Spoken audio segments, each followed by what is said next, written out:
Hey guys, Mr. Thibodeau here. So let's jump into the Korean dynasty, Koryo and Chosen dynasties. Now, I think the book does a pretty good job on all this, and I'm actually not that familiar with the Korean, Vietnamese, and Khmer side of things. So I probably won't be able to add as much here as I could for the Chinese and the Japanese and some of the other stuff.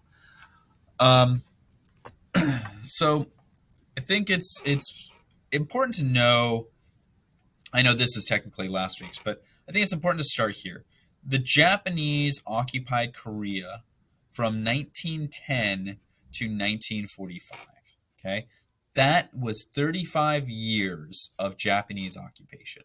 There is a lot of hostility and resentment still to this day from by of the Japanese in Korea. Okay, and the Japanese did some pretty awful things during that time. Okay, there's a reason why North Korea has a lot of weapons pointed at Japan. Now, South Korea and Japan are technically allies, both allies of America, and technically friends, but there's some political animosity there. Korean culture, really interesting stuff. The Koreans took a lot of things from China, and much like Japan, they added to it and they built some really cool stuff from it. Pottery, they created celadon. Now, celadon is a type of unique blue-green color, kind of like teal. And, oh, sorry. Excuse me.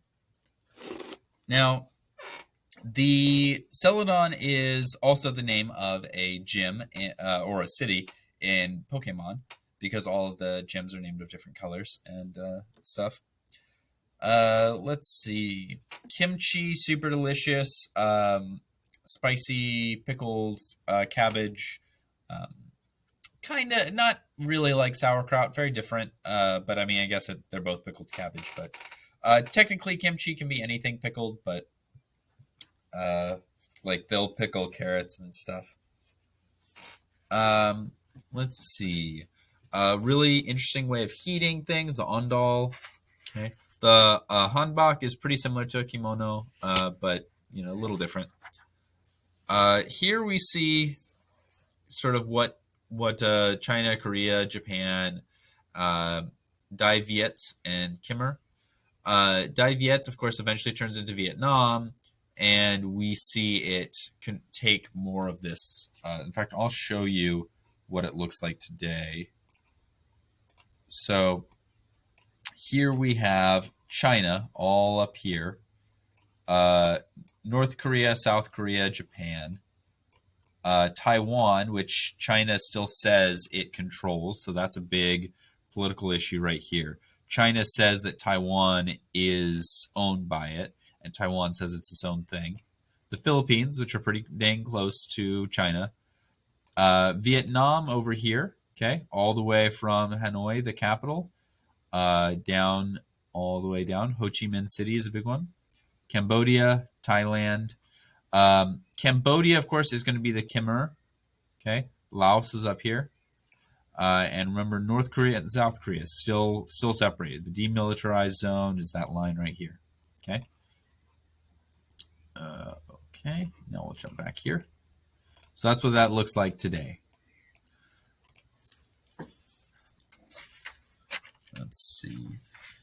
We have, I think the interesting thing to me is that when we have the Lei Tong take over and he actively promotes Chinese government systems, China, like that's when Vietnam gets more Chinese, when they actually purposely are taking the things they want to take instead of having it thrust upon them, when it's not a conqueror, but it's their own ideas and their own desire.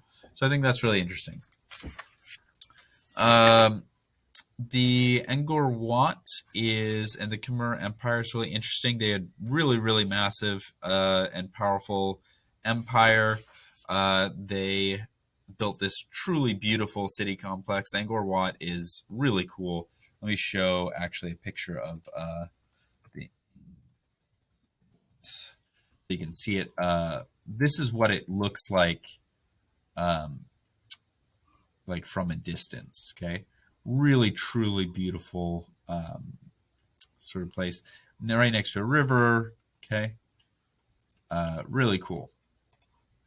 Also, a really valuable wonder to build in civilizations. So, all right.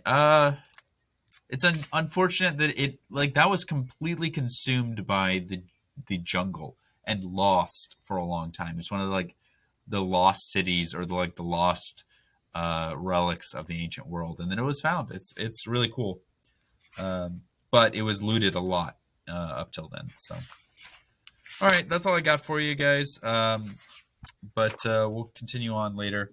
Yeah, the question I have for you this week, by the way, is which empire do you think you would like to live in? Would you like to live in the Khmer, the Vietnamese, the Korean, Japanese, or Chinese, and why? Okay. So which of these Asian empires that we've learned about do you think you would prefer to live in and why? Okay. All right. That's what I got for you guys.